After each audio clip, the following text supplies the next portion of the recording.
नथुनिया पर जब सज के आईबू आंगनवा में तो हर कजरारी अखिया देख के दिल धड़के लागे सावनवा में। लाल चुनरिया के छैया में तू मुस्की देबू धीरे धीरे, हम खो जाइब तो हरे बतिया में होके एकदम बेसुधीरे। गोली मारब नथुनिया पर जादू सज के आईबू आंगनवा में तो हर कजरारी अखिया देख के दिल धड़के लागे सावनवा में।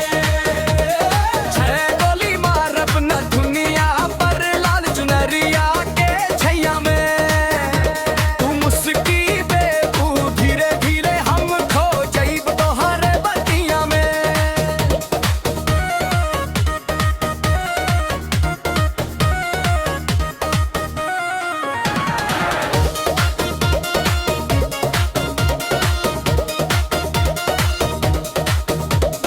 कान में झुमका माथे बिंदिया गोरी लागेलू चांद से प्यारी, तोहरे खातिर सजल मनवा तू ही हूँ दिल के राज दुलारी। छप तू कमरिया हिलावेलू बाजे पायल छन छन छन, तोहरा पीछे घूमे दिलवा हो गईल पगला मन के मन।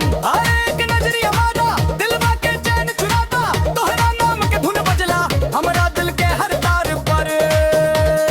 नीली साड़ी लाल किनरिया देख के मनवा लाल जाए, तोहरे रूप के जादू से चलता सारा शहरवा झूमे जाए। गली गली में चर्चा तोहरे तोहारा दा सबसे निराली, तू हंस देलू तो फूल खिलेला रात हो जाला उजियाली।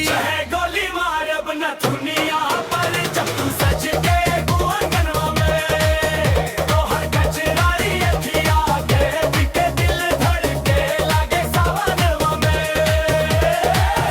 गोली मारब नथुनिया गोरी लाल चुनरिया के छैया में तू मुस्की देबू धीरे धीरे, हम खो जाइब तो हरे बतिया में।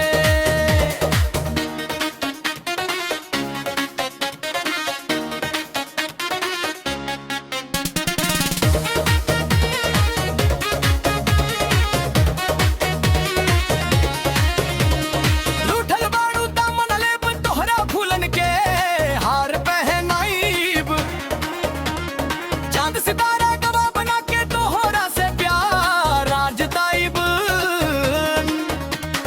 रू चाही धन धन दत गोरी ना चाही दुनिया के राज, बस तू रे है साथे हमरा एही में बादल के काज। तोहर नाम लिखल बा दिल पर मिटे न लाख मिटावला से, तोहरा बिना अधूरा लागे संसार के हर एक नजारा से।